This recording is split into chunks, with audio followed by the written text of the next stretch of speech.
Military Broadcast Radio, the station that's giving veterans a voice. Find us on the web at mbradio.us. This entire military is one cohesive, dedicated force. And the threats to our nations, they don't sleep. They're watching our every move. Iran, Russia, China, North Korea, ISIS, Al-Qaeda. They may be watching this right now. Our military should not be mistaken for a cable news gabfest show. We don't care what you look like. We don't care who you voted for, who you worship, what you worship, who you love. It doesn't matter if your dad left you millions when he died or if you knew who your father was. We have been honed into a machine of lethal moving parts that you would be wise to avoid if you know what's good for you.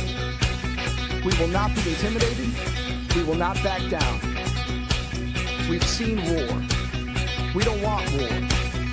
But if you want war with the United States of America, there's one thing I can promise you, so help me God. Someone else will raise your sons and daughters.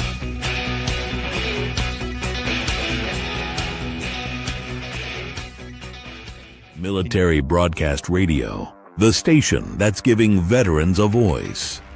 Find us on the web at mbradio.us. Opinions expressed in this program are those of the speakers and do not necessarily reflect the views or positions of any entities they represent. Find us on the web at mbradio.us. Join Terry with Tracer Rounds every Tuesday at 8 p.m. Eastern to hear interviews with veteran artists, veteran business owners, and businesses that support veterans. Catch us on Roku, Amazon Fire TV, and MB Radio.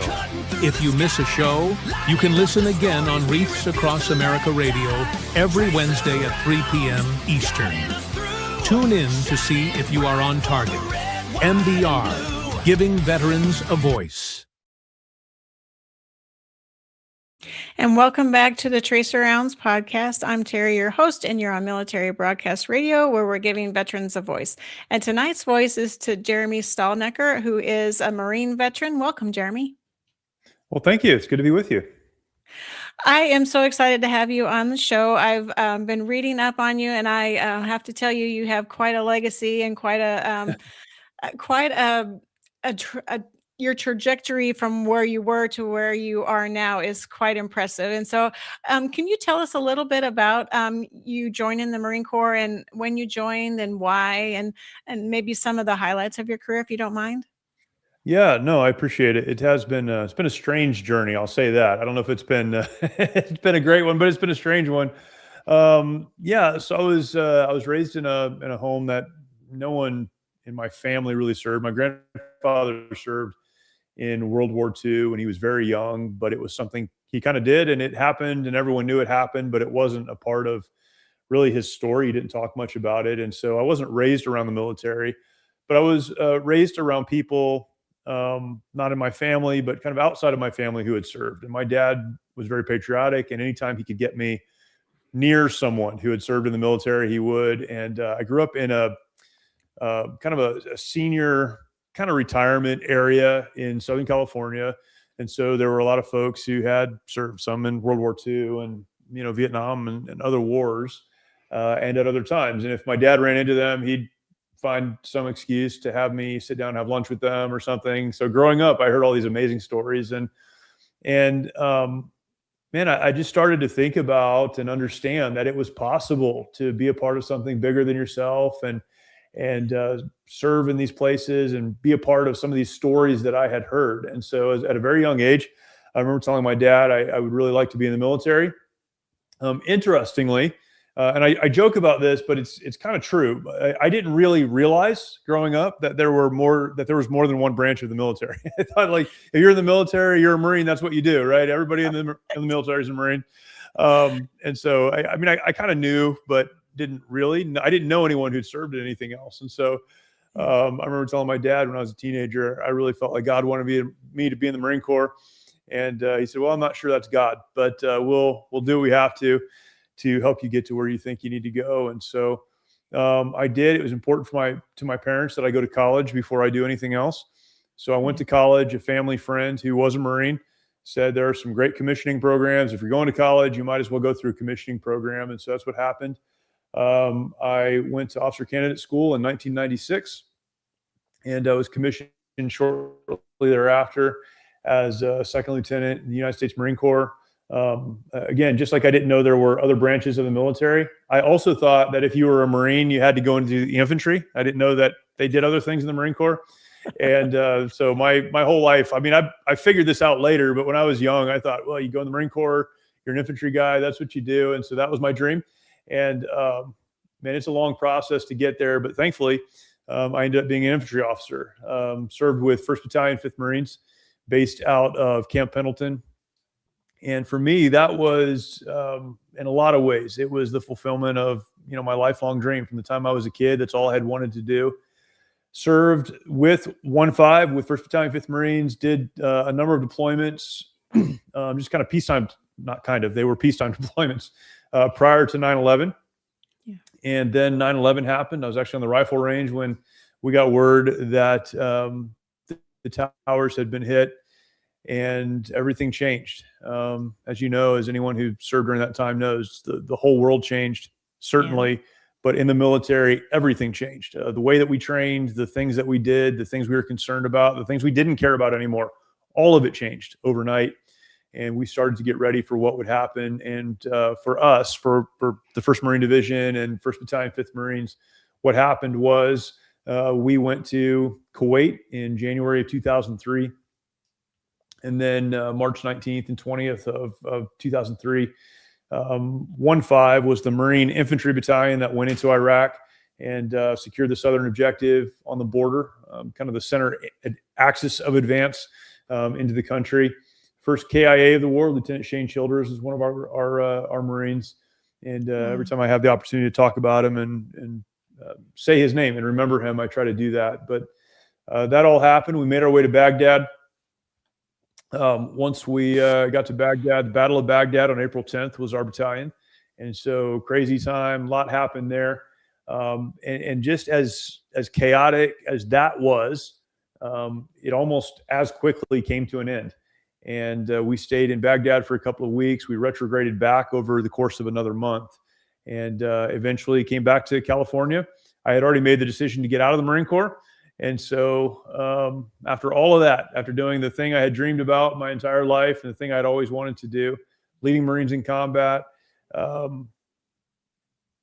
came home, and 30 days later, I was out of the Marine Corps, off active duty, and trying to figure out what the next phase of life was about. So, yeah, interesting time for sure.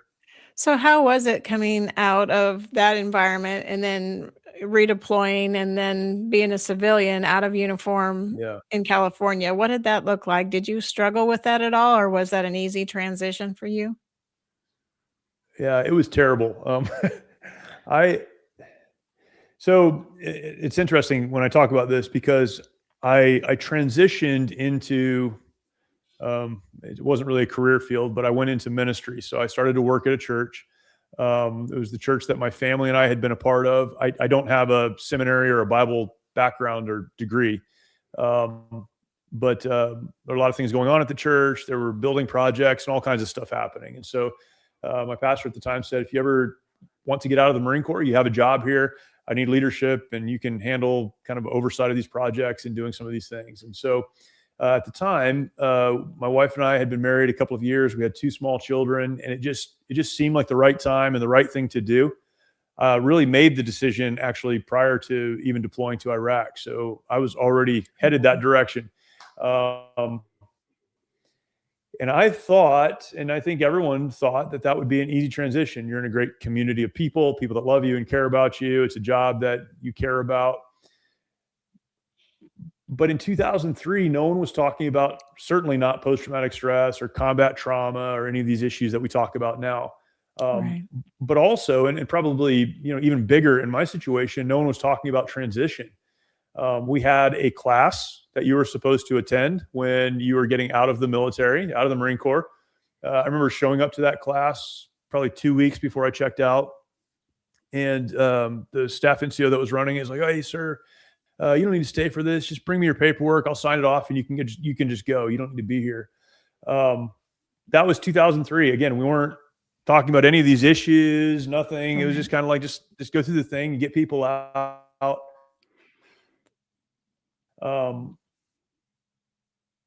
And so I was happy about it, right? I was in the class. I got my paperwork signed. I did my thing. It was literally walking away. I was in the Marine Corps. I went home. I took my uniform off. The next day, I didn't put it back on. And I went to work at the church and found myself in, and this is a very common story, but found myself in a world, an environment that I didn't really understand, around people that I didn't really understand or at the time respect. I felt like they didn't know who I was and what I had done and what I had been a part of. I mean, literally, 30 or 45 days earlier, I had been in combat in Iraq, and now I'm at home trying to get volunteers to do their stuff and dealing with people that had no context at all for my, for what I had been through. And I quickly became very frustrated. Frustration led to anger. And then I took that out on everyone in my life, my wife and kids. My wife would do her best just to keep herself and the kids away from me because I was so angry when I was at home. At work, at the church, I was not much better, caused a lot of problems to the point that eventually my pastor, who had been my pastor for a long time and I knew cared about me, called me into his office and said, this isn't working. You're out of control. I don't know what the problem is, but you can't be here anymore. Again, people weren't having these conversations. And so it wasn't maybe there's a problem transitioning home or because of what you did. It was, you have a problem and you are the problem and you need to figure out what that is. And in that process, I really did believe that there was something wrong with me, that I was somehow broken, that there was something, this wasn't a military problem. This was a Jeremy problem. And I thought, a lot of these thoughts, the world would be better off without me. My family would certainly be better off without me. I don't know how to get control of how I'm feeling and the things that are going on. I constantly looked back to the Marine Corps. I need to go back there. That's something I understand. That's something that makes sense to me. Yeah. My unit, the unit that I was a part of, deployed back to Iraq about 7 months after we had come home. The first Battle of Fallujah they were part of. And so all of that was happening and I'm sitting at home hearing about it. And it created a really dangerous and terrible environment for myself and for everyone around me. And so it was about a year of dealing with that, people kind of just staying away from me, before some of those same people got in front of me and said, there's a problem, and really confronted me on a lot of what I was doing and how I was behaving. And, people like my dad, my pastor, other people who I knew cared about me. These weren't just kind of outsiders. These were people I knew cared about me, and confronted me on that and helped me start to make progress and start to move forward. But yeah, really difficult time. And, if my wife was sitting here, she would say it took us about 10 years as a couple to really get on the right, get on the same page and start to really figure out what we were supposed to be doing. So it took a long time, but it was in that first year that things started to move the direction they were supposed to. So how did you figure out that it was service connected and it wasn't just a you problem? Because yes, we all have attitudes and sometimes we are in our own way and we are the problem. Yeah. But sometimes it's not really that we're the problem. Our situation and our mind, what our mind is telling us is the problem. And it's something a lot of times out of our own control. So how did you, besides them just telling you, hey, look, there's something going on here, you need some help. How did you get that help, or how did you know to get that help, or where did you go to get the help? So even through all of that, and even as people, came to me that cared about me and said, this is not who you are. This is not who we've known you to be. This is, there's a problem and you need to get this figured out, because that was kind of the advice. Most people didn't know what to say. They just knew they needed to say something. So it's like, you need to figure this out. And if we can help you, we'll help you, but you need to figure this out. And so, people talk about the stigma around getting care for these things, and even around issues related to the VA, and that, again, people now that have only served now don't know, I guess, or remember what it was like. I mean, in 2003, again, this is, you talk about stigma, and no one's talking about any of this. You don't go to counselors, you don't admit that you're struggling. And I really did believe this was fairly unique to me. And so even through that process, I was in a church community, again, around people that helped me and loved me. And so I was able to realize, first of all, it's not everyone else. I mean, they shouldn't understand where I'm coming from, but they're not the problem. I'm the problem, right? My behavior, although there may be a reason, there's not an excuse. So there may be reasons I'm feeling this way, but that doesn't excuse me from treating people in my life the way that I have. And so I just started working on that and figuring out what I needed to do to move forward and to deal with those things. But I didn't connect that to what I had done in the military or even transition. I just thought, man, I don't know what happened, but something happened and I've got to get this back together.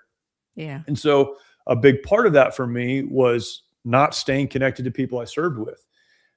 It was early enough, Facebook and all that stuff. It wasn't a thing. And so I was able to just literally stop answering the phone, and I didn't have to stay connected to anyone I served with. And that helped me in a way. I don't think it was ultimately healthy, but in a way it helped me to just start looking forward and stop looking back, which is something I was really struggling with. I just kept looking over my shoulder, kept looking back, kept saying it was better back there, right?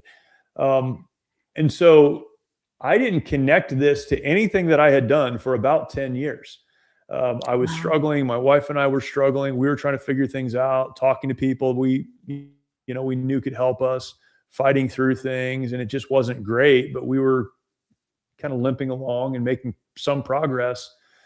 About 10 years after I came home from Iraq, a group of Marines that I had served with were getting together they called it a reunion, but there were only about 10 of us. And it was at a place in Colorado. And one of them reached out to me and said, "Hey, we're doing this thing. Would you be interested in coming and hanging out with us for a couple of days?" And I had not talked to anyone. I hadn't seen anyone. I had no idea what anyone was up to. And so I thought, yeah, maybe that's something that would be good. Yeah. It's funny, a few people I talked to at the time were like, yeah, maybe you shouldn't do that. Maybe that's something you should stay away from. It's kind of funny now looking back on it. But so I sat down with those guys and we did some stuff. It was up in the mountains. And so it was cool. We did hiking and, all the stuff you do in the mountains. And then I remember one night sitting around a fire with those guys, and they had stayed connected. Some of them had stayed in and gone to Fallujah and some other places. And so I started to hear stories from them about Marines that I knew who had come home and taken their lives, who had wrecked their families, some who came home and were just trying to get by. They weren't doing anything super meaningful, but they were just trying to survive. And that was the first time it ever even dawned on me that this was a bigger problem than just me. It's like the light went on and I realized, wow, this is something a lot of people are dealing with. Right. And in the process of that, realized the difference between them and me is that I had the community of people around me that could help me get up and move forward. And a lot of these guys didn't have that. And so that led to a lot of the work that we do now. But yeah, it was not something, I'm not a smart guy, right? Again, I was a Marine. I'm not a smart guy. But I didn't put the pieces together like this. Maybe this is somehow connected to something that happened in the military. I just thought there was something wrong with me, and I can't look back or it's going to stir up all this stuff again. And I just need to figure out how to grind it out and keep moving forward. And hopefully it all works out somehow. But when I realized that I wasn't alone and that other people were also struggling in a way that relieved a lot of pressure. Right. And then it caused me to step back and go, okay, there is a problem. Let's figure out what the real problem is and figure out how to navigate that going forward. It does take some of that looking back to go forward, I think. So just distancing Mm, yourself from the past isn't necessarily a good idea. I mean it is to some degree depending right. upon what you experience, but you have to look back to go forward because you have to see where you've been in order to know where you want to head and to know the challenges that you were facing behind you. Yeah. You don't want them in front of Yeah. you again. So you need to kind of, I think you have to, so I think connecting with those service members that you had served with was a good idea because really it connected the dots for you. And you're like, that is what's going on with me. That is what's Yeah. happening here Yeah. when people weren't talking about it. So I think you were your own, um, you made your own solution basically by going Mm, back and hearing stories. And then you were able to then go, okay, and process it all. yeah. Yeah. And, and I talk about this sometimes now is it's not good to stay, as you mentioned, stuck in the past. Right. And a lot of veterans, that their whole identity is so wrapped up in their service that they never move past that. Right. They never grow beyond their service. And, I may be going out on a limb here, but I think that's why some organizations like VFWs and those things, they can be very helpful, but they can also be a place where people that are unable because they're not equipped or whatever the case, they're not able to move forward. And so they just keep kind of going back to what they know and they just hang on to that identity.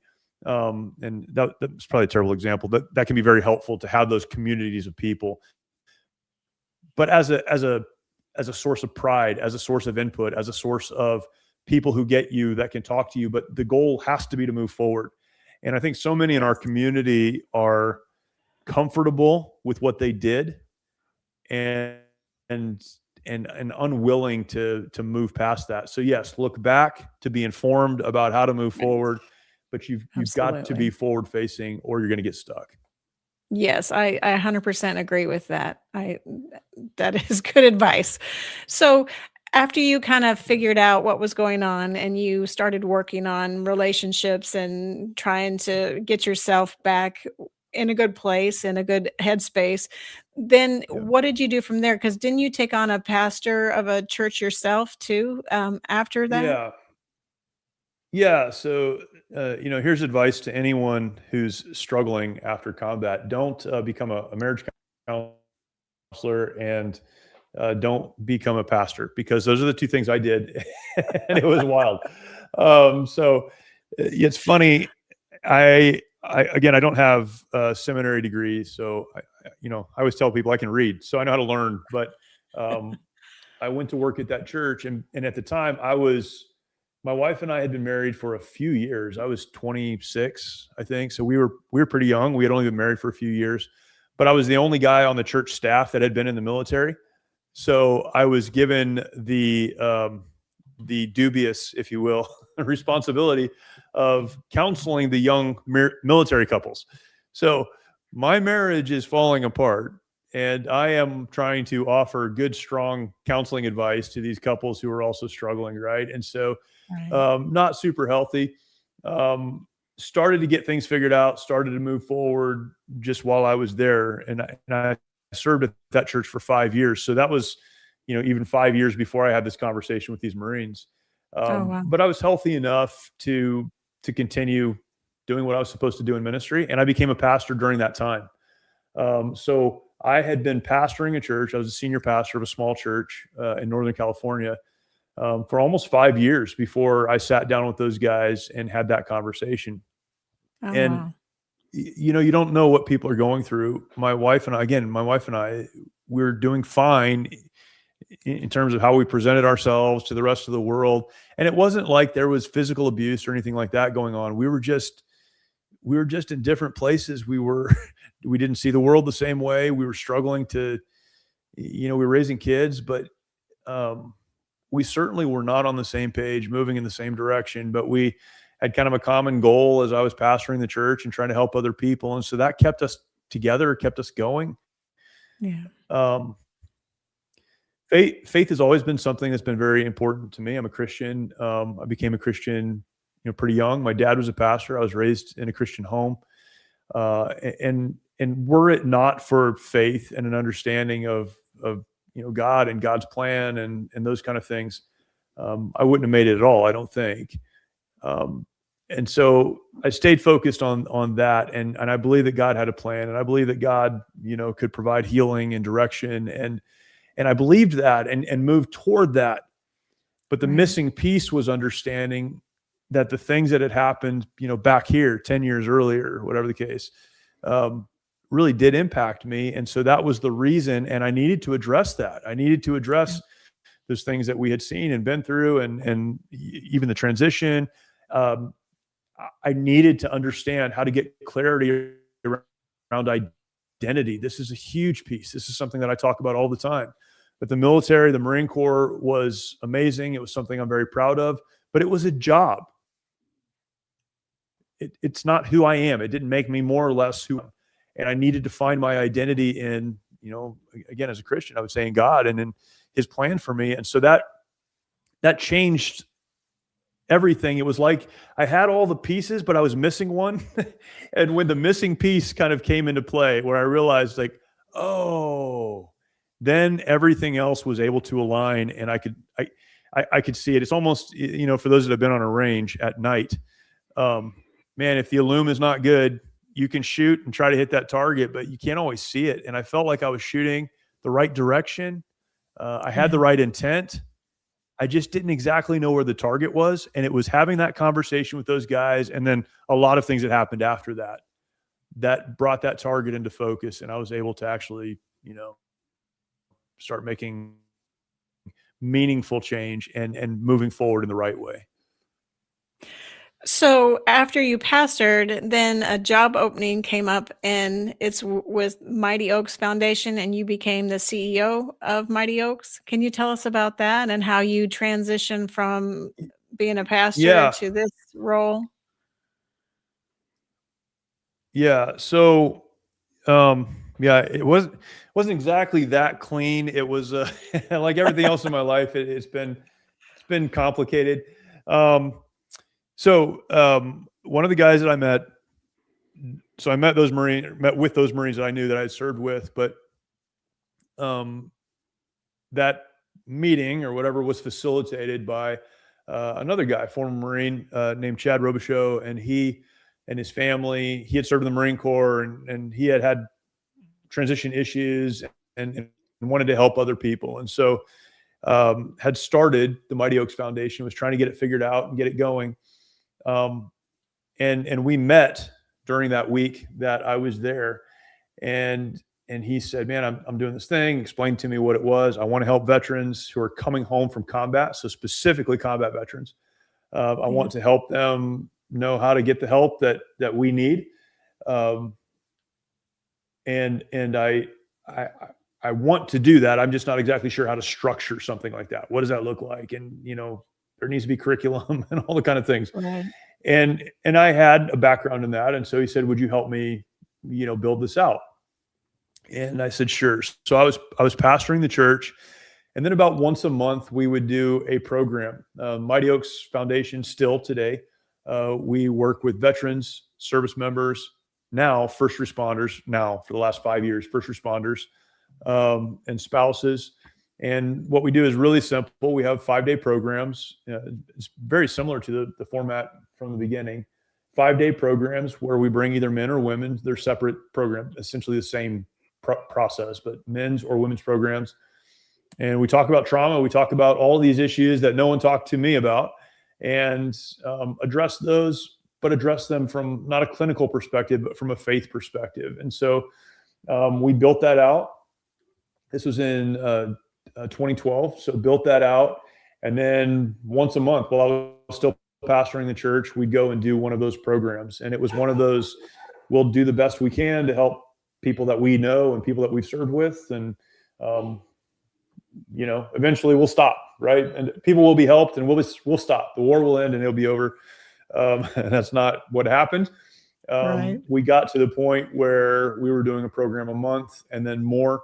And so I got to the point where I was pastoring a church and, basically volunteer leading Mighty Oaks, and had to make a decision. So in 2015, I left the church and took a full-time position at Mighty Oaks. There were only 2 of us on staff. but took a full-time position there. And over the years, it's grown. This last year, we had over 1,000 people come through the program. We've had nearly 8,000 who have come through the program over time. And so, we have a large staff now and locations across the country and all of that. But it really just grew organically to the point that I needed to make a decision, and made the decision that that's where we needed to be. And so we've been doing that since then. But it's been wild. It's been a wild journey for sure. So you said there's multiple locations across the country. So how many are there, and how do you plug into the Mighty Oaks if you're a combat veteran or a first responder that's needing to get some, some help, some peer-to-peer coaching and guidance? And it's good. So we have locations in California, Texas, Ohio, and Virginia. And we've been blessed with some great relationships. So each one of those, you can kind of think about them. Some are ranches, conference center, that style of location. So they're not, medical or anything. They're places that are beautiful in great settings that people can come, and it's a very peaceful environment to deal with the things that we deal with. And for those who have served or are serving, all they need to do is apply on our website. We have the opportunity, or we give the opportunity to anyone who has served in the military, veteran, active duty service member, or is a first responder or has been a first responder. They can apply on our website, and we'll do our best to get them in. We don't charge anything for the program. We have incredible donors who continue to give to make what we do possible. So we don't charge for the program, and we also don't charge for travel to get to the program. So one of the questions that people ask is, if I live in, Virginia, and I need to go to a program that's happening in Ohio, can I do that? Absolutely. And we'll make sure that we cover all the costs and do the logistics and planning to make sure that happens for you. This year, we have 43, I think, weeks of programs happening. So when someone applies, they apply to the program, they go to our website, they apply to the program. Our applications team will get back to them, talk through kind of where they are and what they're dealing with, and then find a time. So we have almost every week we have a program going on somewhere. Find a time that works in the schedule of the person who applied. Work and children and all the rest can dictate a schedule. And so we'll figure out what time of the year works best for you, and then we'll get you to where you need to go to make that happen. Veterans, I mentioned this, but veterans, active duty service members, first responders, but also spouses. So one of the things that makes us a little bit unique is that we include spouses, those who are married to veterans, first responders, service members, in our regular programming. And we know how important it is to support those who are, supporting the folks who served. And so we would invite them along as well. One of the interesting things that happened. So I mentioned, we thought, well, the war will end and we'll just shut down what we're doing. We'll help everybody we can help and move on. But the demand for what we do has increased. We have a pretty large waiting list. We're figuring out right now, walking through the process now of trying to figure out how do we scale and reach more people, because there are more that need to be reached. Wow. But we're working through that. And so there's always something going on. So as part of the program, do you offer any kind of drug or alcohol counseling or support there if someone is having trouble with that, is struggling with that? Because a lot of people self-soothe and they use alcohol, or they use some kind of maybe pain medication or something, and that's the way they deal with it. Do you offer that too as part of that program? Yeah, so I'll talk about the program, what we do, and then how we address those things as well. So we are, again, a little bit unique in that we're not a clinical program, and we're a faith-based program, so we're not a clinical program, which means a couple of things. One means it means that we don't do clinical therapeutical interventions or anything like that. We don't prescribe medication. We don't have therapists or psychologists, psychiatrists on our staff. When someone comes to our program, again, it's 5 days long, so not very long. When someone comes to the program, the people who are leading, so our team leaders, the people who are leading the program that week, they're teaching, they're leading small groups, breakouts, conversations. They have all been to our program. They've all attended as a student. Once, we identify they'd be great to come back and teach. We bring them through a long process of training and equipping them to get up and teach. But what it does is it creates a peer-to-peer environment. So the people leading the program have a similar background to the people sitting in the room. Everyone who's there has served, is serving, or was married to someone who served. And so everyone there has a similar background, speaks a similar language, and the people who are teaching approach it very much from a peer-to-peer standpoint. And so they talk about their own stories. We require that. If you're going to teach in our program, you have to tell your own story, the good, the bad. Talk through what happened and where you were and how you've moved forward and some of the struggles that you've had. Again, that helps to give hope to those students who are trying to figure things out. And so it being non-clinical, again, faith-based, meaning we believe that God has a plan and we want to help you establish a faith foundation. Now, people come from all over the faith spectrum. Some believe in God, some don't, some whatever.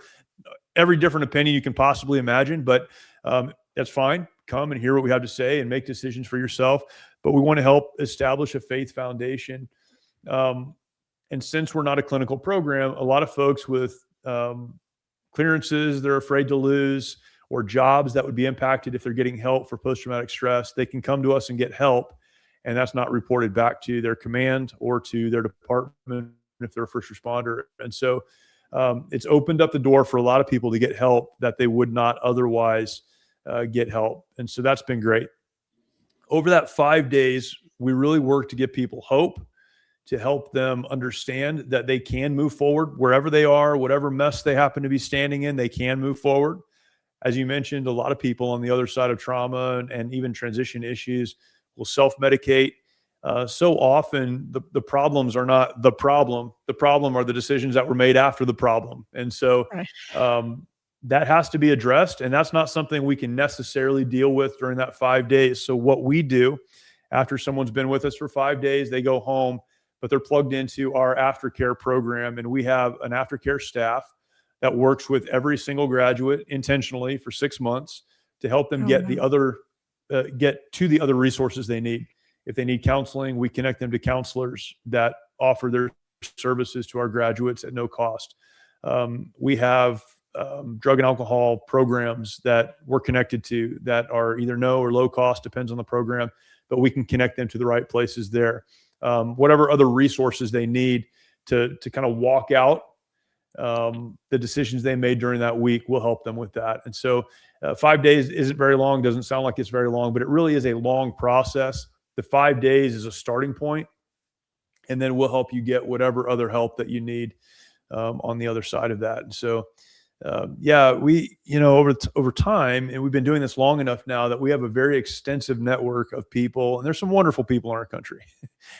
Yes. People who want to help, they just don't exactly know where to help, right? And so we've been able to develop a great network of folks over the last 15 years who want to help and offer their services, whatever those are, at no cost to our graduates. And so we make those connections, and it's been pretty amazing to see.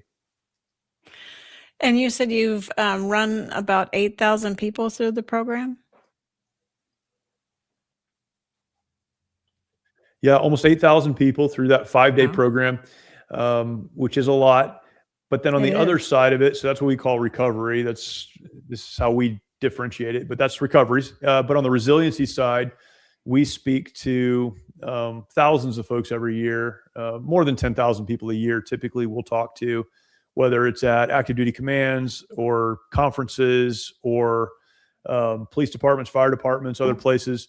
We'll go in and we call it resiliency training, but it's really just sharing our journeys with folks that have served, are serving, and helping them to learn how to move forward before the bottom falls out. And that's kind of the goal there. So we try to work both sides of that. We always say that our resiliency program is trying to put our recovery program out of business. If we can get to them before they have a problem, then they won't come to the other program. Hasn't happened yet. I don't think it's going to. But we've had a lot of great open doors. That's awesome. And so you've written several books too. And so Can you tell us a little bit about your books and then Yeah. how you're trying to use those to impact the veteran and first responder community as well? Yeah, I've written a number of books, but three in particular that I'll talk about and that are available. If you go to our website, mightyoaksprograms.org, that's where you can apply and learn more about us. But on the website, there's a place to download digital copies of these three books that I'll talk to you about. And we wrote these with the intent of just providing resources that can be a help to people that are struggling. And what we know is that a lot of people who need help aren't going to start by going to a program like ours. They'll look for other ways to get help. Often it's kind of counterintuitive, but often the people who need help the most are the last ones who will sign up for a program or go to where they can get help. And so we've written these books. One of them is called The Path to Resiliency, and it's 10,000 words. It's a very small book. You can probably read it, most people, in one or two sittings. And it just talks about what it means to be resilient, what it means to be able to get knocked down and get back up and keep moving forward, and those principles that you need to understand, those things you need to put in your life to be a resilient person. So that book is on there for free download. We wrote a book a couple of years ago called The Truth About PTSD. And this is one that, for those in the faith community, it's kind of a faith look at post-traumatic stress and combat trauma, but it's again, not a clinical approach to it. There's a lot of great literature and books written on kind of the clinical aspects of post-traumatic stress. Right. This is really about how we move forward when we understand that we have struggled through this. Some of what I talked about in my story and others who have walked through this. What are some practical steps you can take right now to begin moving forward? And there are some other great books that I could recommend too, but this is one that we wrote. Again, small. You can read it in one or two sittings, and it's just intended to help you understand fundamentally that if you struggle with post-traumatic stress, that doesn't mean you're broken. Kind of the Cliff Notes version is the truth about PTSD is that you're not disordered. You may have post-traumatic stress, you may have issues related to trauma, but a person who lives through an abnormal or traumatic experience and then responds to that is not responding in a broken or disordered way. That's completely natural to respond to trauma in your life, and you should. It'd be weird if you didn't. It doesn't make you broken. It doesn't make you disordered, and you can move forward. And so that's what that book is about, The Truth About PTSD. And then this last year, wrote a book. It's just entitled Not the Solution, but it talks about suicide. We know the numbers related to veteran suicide, and the publicly available numbers are not right. I think most of us would agree with that. In fact, a lot of research has been done on veteran suicide. The numbers are very high, also very high in the first responder community. We don't know exactly how high because of reporting issues and all the things around that, but very, very high. And so we wrote another small book. If I'm struggling with thoughts of suicide, or someone that I know is struggling with thoughts of suicide, or I'm a pastor trying to help someone in my church who's struggling with suicide, what do I do? What's the right perspective? How do I understand that? And then what are some practical steps that I can take to walk through that? And so we wrote that book and make all of those available. They're all available for free on our website. You can download those for free. We give out, it's kind of like the worst book deal ever, right? We give them all away for free. We don't really charge anything for them. We've given away tens of thousands of those books. In fact, the Path to Resiliency was the first one that we wrote, the little one on resiliency. The Marine Corps allows us to give that out once a quarter at Marine Corps boot camp. And so we give that out to thousands of Marine recruits every year. We've given that out at military conferences and given it to units really around the world. And so we just want people to have the information they need and the resources they need. And hopefully that will help.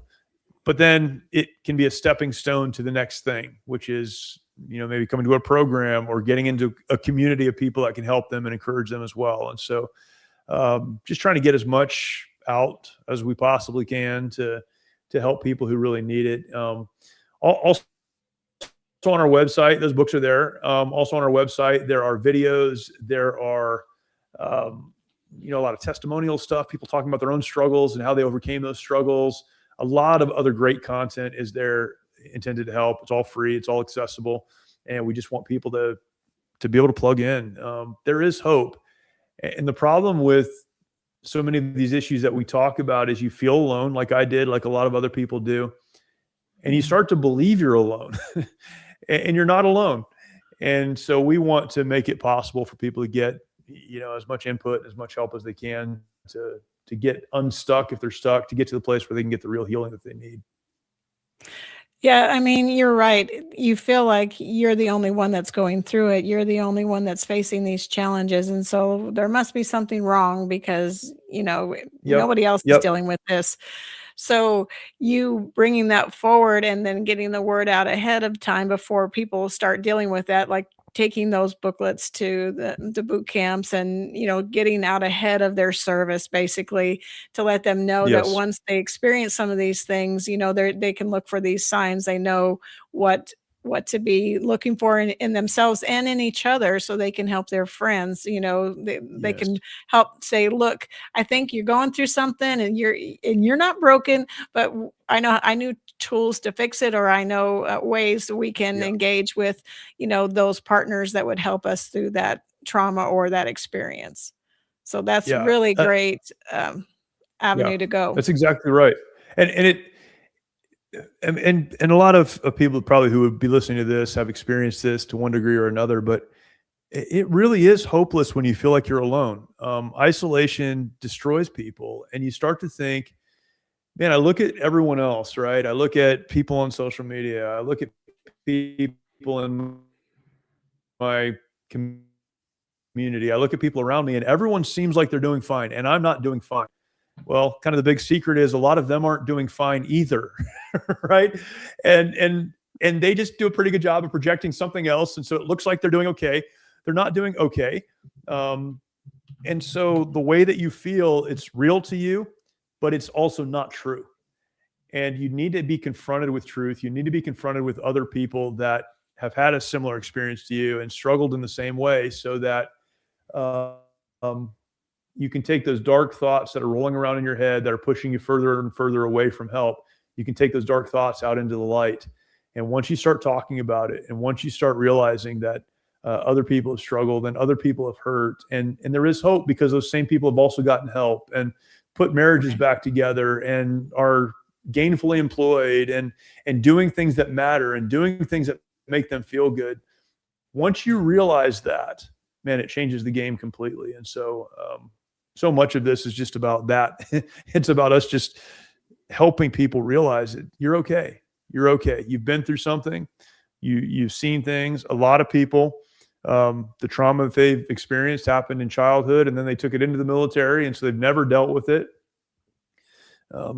Unfortunately, that's a part of life, but you can move forward from here. There is hope. And that's the big message that we do our best to communicate. You're right in that peer-to-peer support is so important, because it's hard to talk to somebody that hasn't been in that space, doesn't understand it, doesn't know the challenges. So having someone to connect with it talks the same language and shares the same experience that you do makes a huge difference. So I love that you're doing that. So if someone wanted to get involved with Mighty Oaks as like someone that's either a supporter, or maybe they want to help the program in their area, what can they do to assist if they're not maybe the ones struggling because they've gotten on the other side of their trauma or their PTSD? How can they connect with you guys? Yeah, the best way for all things Mighty Oaks related is to just go to the website, mightyoaksprograms.org, mightyoaksprograms.org. You have it on the screen there. That's the very best way. That kind of the first big button you'll see is the button to apply. It talks about our programs and talks about how to apply. We try to make it as simple as possible. There is a place there to sign up for volunteer opportunities. What we do is a little bit unique because we go to places around the country. We bring people there for that week. And so the volunteer opportunities are a little bit different, but there are opportunities. You can find those on our website as well. There's a place to kind of put your name in and say, I'd be willing to help. And then for financial support, as I mentioned, the only way that we're able to do what we do and cover all the costs is because of people who've come along and supported. One of the decisions we made early on was that we wouldn't run a program if we couldn't figure out how to pay for it without asking the student to pay for it. And the reason we did that, and this has been criticized over the years, a lot of people are like, well, they need to pay for what, I get it, but people who need help will often use excuses to not get the help they need. And we didn't want there to be any barrier. And so we do everything we can to make it as simple as possible. And we know that one of the big barriers, and it's a real one, is financial cost. By the time you pay for a program and pay for travel, if you have to go somewhere and all that, it can be very expensive. And so we've worked very hard with wonderful people who support us to make it possible for people to attend. If you're a veteran, a service member, first responder, or spouse, you can attend our program for free. And that's not because it doesn't cost anything. That's because of people across the country who love you and care about you and are giving to support to make that happen. So yeah, mightyoaksprograms.org. That's where you can find all things Mighty Oaks related. That's awesome. I love that. So what's next for you and what's next for Mighty Oaks? Do you have any new programs coming out, or do you have anything that you're working on personally, another book? What's going on for your next step? Yeah, the big thing on our Mighty Oaks radar right now, and this is what I kind of alluded to it earlier, but this is what we're working on as a team right now. Last year was the first year. So we started, 2012, and every year we've said, if we could get 1,000 students a year through the program, that'd be amazing. That meets the demand. And this is the number, right? 1,000 is the number. And we've always gotten close. I think COVID set us back a little bit, but we've been close almost every year for the last, 10 years at least. And this last year, 2025, we had almost 1,100 students come through the program. And so that was a big deal for us for a lot of reasons. But one, that basically maxed out all the space that we have. So all of the bed spaces that we have, all of the opportunities we have to attend, that maxed it out. And I've always been under the impression and the belief that once we got there, we'd be hitting, the demand. It's grown organically, but we can do this. And that's the number. Last year, we started to see about mid-year, so June, July, we started to see about 200 new applications a month come in. And that pushed the demand to a place that's well beyond that 1,000. We have right now about 2,000 people waiting to get in. So we're waiting to get space for them, about 2,200 applications a month. So if nothing changed, in about a year, we'd be around 3,000 on our waiting list, which is just not acceptable, obviously.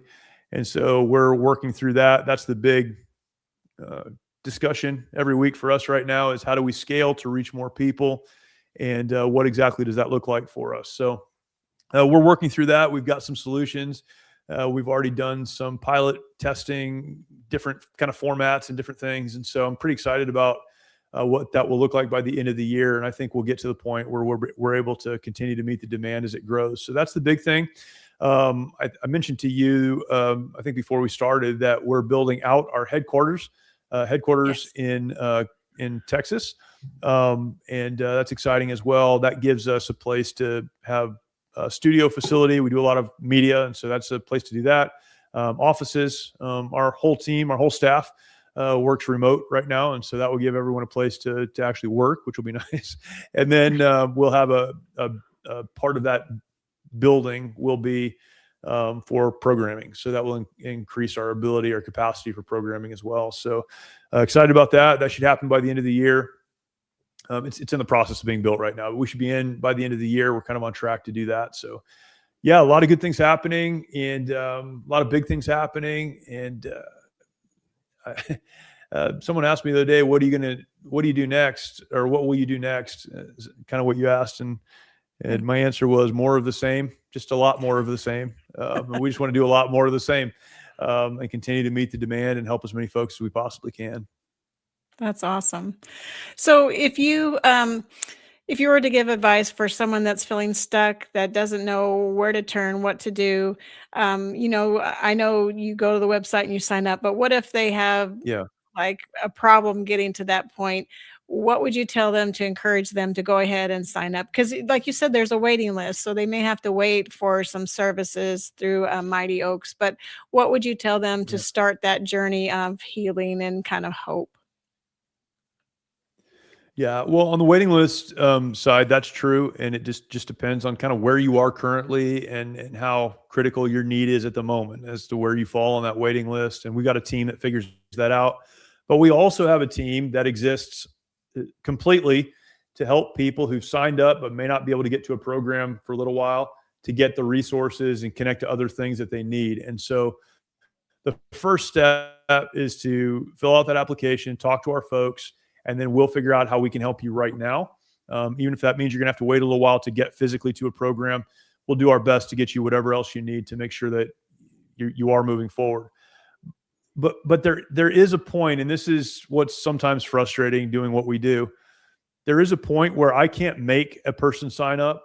I could not even tell you, and I don't know exactly what the number is. I couldn't tell you how many spouses have signed up their service member to attend our program, right? We don't find out until later. Sometimes that works, sometimes it doesn't work, but you have to at least recognize that where I am is not where I want to be. Right. And then also understand that you don't have to be there. There are people, there are organizations, there are places, there are resources available to you if you'll just do something as simple as anonymously, or not anonymously, give us your name, but on your own. You don't have to go out in the open. You don't have to talk to anyone in person. Just fill out an application, launch it out, and then we'll take care of it from there. We'll give you a call. We'll talk through that. We'll work through that. You don't need to do anything big. You just need to take that next step, because you don't have to stay where you are. And if you're not going to do it for you, do it for your family. Do it for the people that care about you. Do it for the loved ones that are in your life. Man, I can't make you do it, but I often, ask the question and wonder, why wouldn't you do it? There's an opportunity for you to move forward. There's an opportunity for you to live a productive life. There's an opportunity for you to get out of this hole that you feel like you're stuck in. Why wouldn't you do it? And what could your life look like 6 months, a year, 2 years from now, 5 years from now, if you would? So just take the step, fill out the application. There's no obligation. Just fill it out, and let's start to have a conversation and figure out what needs to happen next. That's great advice. Is there anything else that I didn't ask you about that you wanted to put out to the group before we get off the podcast tonight?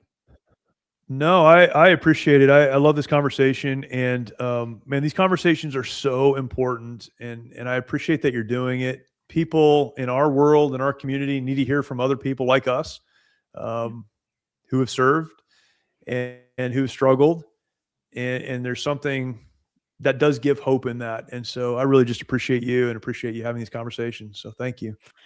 Well, I really appreciate what you're doing, and I think you're really making a difference. 8,000 a year is a big difference in anybody's book, I would say. So just keep doing what you're doing, and if you can support, if you're out in the audience and you can support Mighty Oaks programming, please do.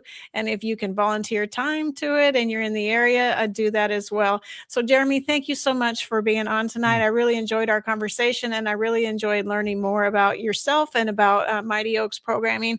And so thank you so much for all you do in the veteran community to make a difference. Yeah. Well, thank you. No, I really appreciate you, and thank you for what you guys are doing. This is Tracer Round signing off. Life is like a duck. Tough times don't last, but tough people do. Here at Military Broadcast Radio, we're teaming up with our friends at Die Tired, the veteran-friendly music band spreading strength, resilience, and mental health awareness one shirt at a time. And check this out. Their brand new shirts feature broadcast beaker right on the breast pocket. A reminder that you can weather the storm, and you're never alone. Shirts are only $25, and proceeds support giving veterans a voice. MBR's mission to teach veterans how to podcast and videocast. Because when our vets are talking, they're not overthinking. They're not second-guessing. Together, we stop the 22 stigma. Grab your shirt today at mbradio.us and hit the shop. Or go directly to toramerch.printavo.com/merch/dietiredband. That's toramerch.printavo.com/merch/dietiredband. Suit up, stand strong. Remember, we're unduckable together. You're built tougher than the storm. Ladies and gentlemen, thank you for tuning in to Military Broadcast Radio. As we wrap up today's show, we want to remind you that the podcast of today's episode will be available right after we go off the air. So if you missed any part of the show or want to listen again, be sure to check it out. And remember, we're here to support and honor our veterans. Your stories and experiences matter, and we are committed to giving you a platform to share them. That's right. We're here to give our veterans a voice. So don't forget to catch the podcast and stay connected with us. Giving our veterans a voice.